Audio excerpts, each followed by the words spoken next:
Dalton Moses Kanhukamwe. Ndakaenda kuIndia 2014 kunodzidza degree rangu in architecture. This was 2014. And then in 2015 ndakasangana nemusikana akabva kuno kuZimbabwe kuHarare. Akauya kuchikoro kwaandichidzidza chizostudy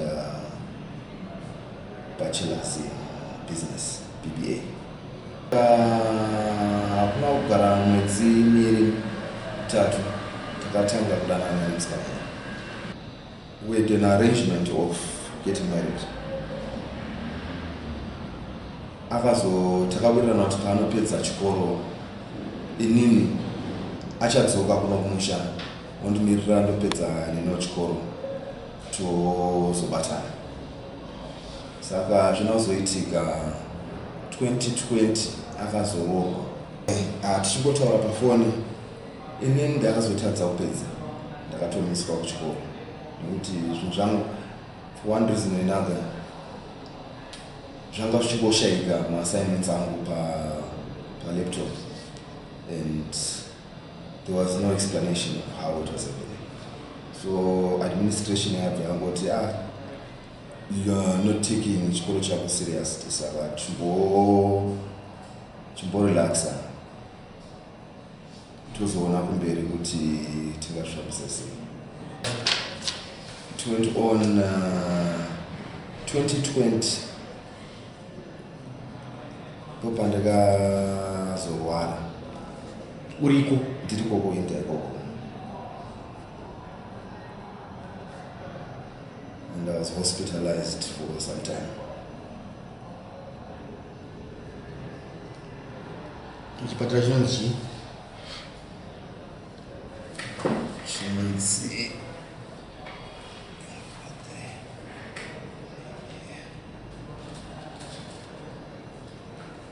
waenda kuchipatara imomo wainge wairwara nei?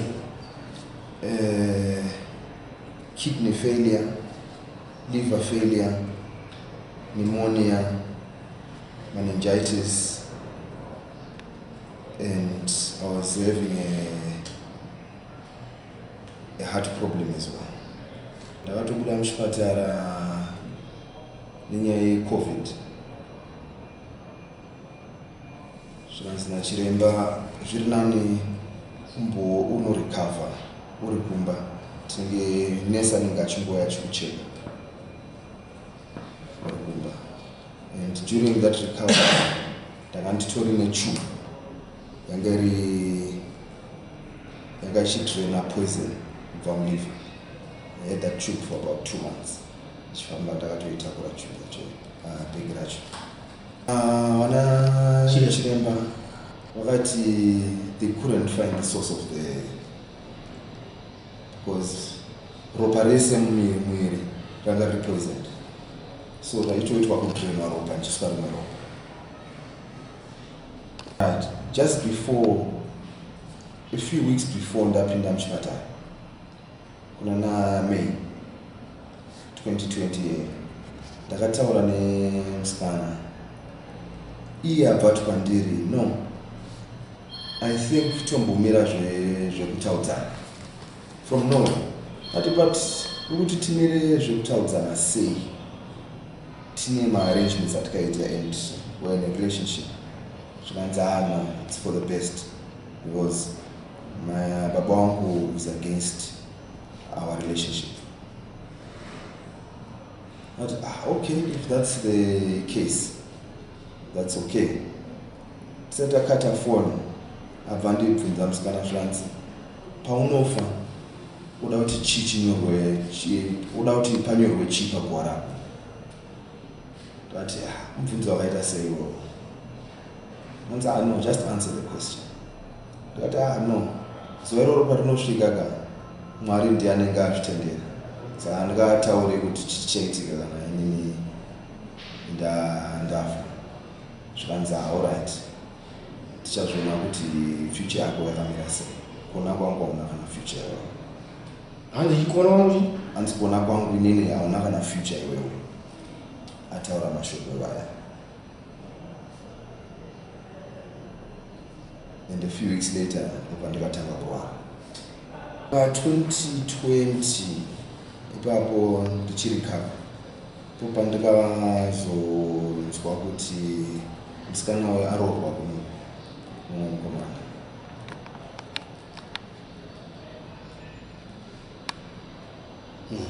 Zvadaro ndakataura namukoma wangu anga ari kuJobe, akati no, musikana akandifonera, ainge iri Saturday, I don't remember his date, that Saturday. Zvanzi no, musikana akandifonera nezuro achitondiudza kuti mangwana ndikuroorwa.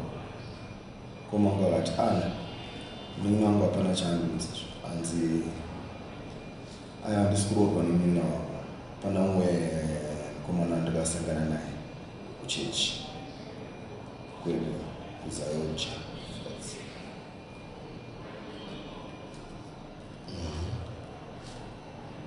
So ndipo ndikazoti mukoma wai usina kundiudza kuti ndozvanza, ndachitofunga kuti munhu ari kujoka. No, zvisinei, ndachikumbura kuti mufonere, since akafonera iwewe mudze kuti ndataura naye. Akaita izvozvo, musikana akati no, ndichazomufonera kana ndadzokera basa ngeri weekend, because taishandisa WhatsApp calling, because ndine wifi ndasvika basa. So during the week akandifonera musikana akati no, ndo zvakaitika, and I met a guy and we made a decision kuti ndo zvatiri kuda kuita. I wished her the best. Ndakati no, kana zviri izvo then that's fine, we can continue, and God bless your marriage. Saka aroorwa kudaro musikana, popa ndikapinda rimwe zuva bedroom mangu ndakatanga kunzwa mhanzi yechipostori 3:30 dzemakuseni. Zakaendera for almost 2 hours. Mhanzi paikamira popo wakamisa mumhanzi, wakatanga kutaura macho achishedzera achiti Uncle Dale. Vanhu vakawanda vanondishedza kuti Uncle Dale. So nawangu vachiti Uncle Dale, vhurai door, vamwe vakavhura kudhara ndimasara chete. Uncle Dale vachingodaro. Mashoko vachitaura kudaro, madhoo embedroom mangu ndine 2, one ndinoenda kubalcony, one ndinopinda mudining room. Anga achitoita zvokuvibrata madhoo. Vanhu vachitogogodza vachitonzwa madhoo kunge pane munhu ari kunoka. Ndakavhura madhoo almost madhoo aivibrate, achitovibrata, vanhu vachitogugudza, ndoenda ndovhura ndona hapana munhu, rimwe rotanga kunoka, ndovhura futi, tuchidaro vachingodaro pasina munhu aripo.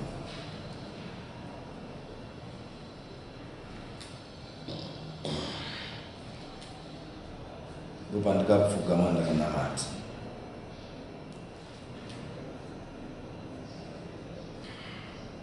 Ndapedza kunamata kudaro, ndichibva pamunamato ndakuda kutopinda machira, zvakanzi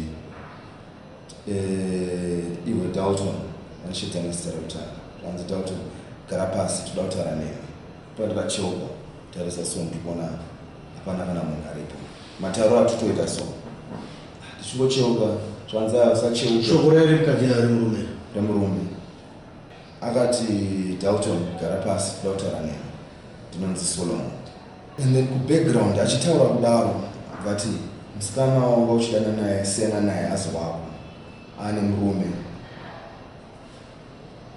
But kubackground ndakanzwa rimwe voice rechikadzi neremurume, and mukadzi anga achitaura ranga riri voice ramai wangu nevoice ramukoma wangu.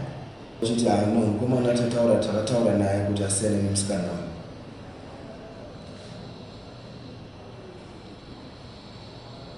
Saka akuzviziva manje kuti musikana azo wake, but amene kuti vachiri kutaudzana, vachitaura nyaya dzechinhu pafoni. dai asiyana nemusikana.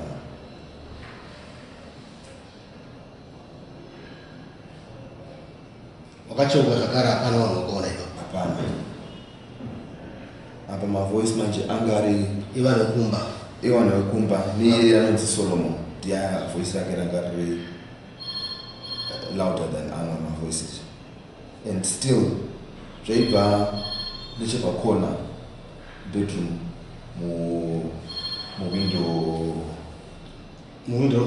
window cooler, pane window cooler. So zvaita kunge zvekubva mukula ime.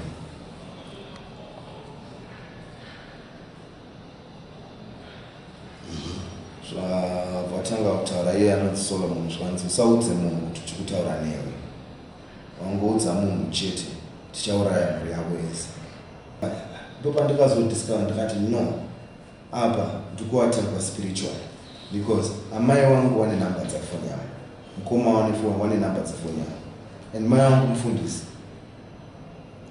Tese kumba tiwanonamata kati azviite kuti mai wangu wataura neni nenzira yakadai so, and azviite futi kuti mukoma wangu wataura neni nenzira yakadai.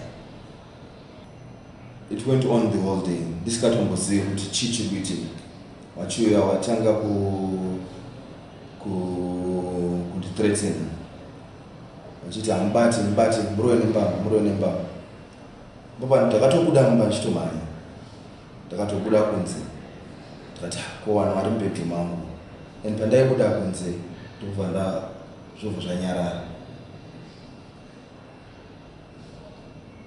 Pandinodzokera mumba zvotanga futi. Pandanga kuda kushandisa foni kuti ndifonere vanhu vekumba ndovaudze zviri kuitika. Zvanzi takuudza kuti usaudze munhu. Vanhu vakutondiona zvishuwa nekuti chii? Vakutondiona ndishandisa foni. Wabva kuti foni yangu yabva yatodzima.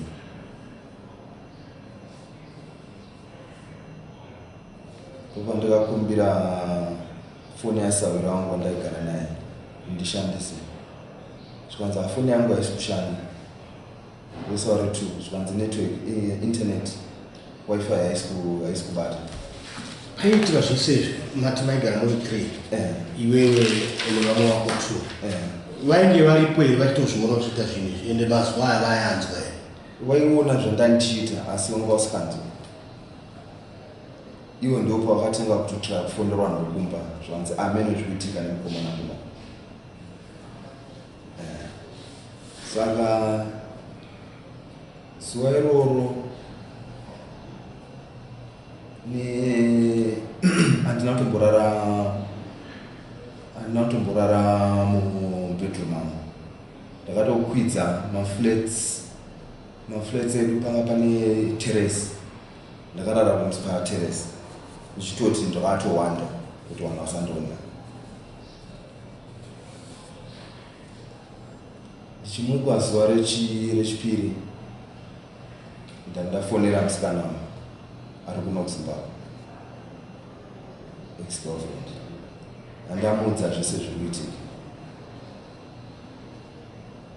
Ndopakati chii changa masounds acho akubva nekupi, chii chaukunyatsoona.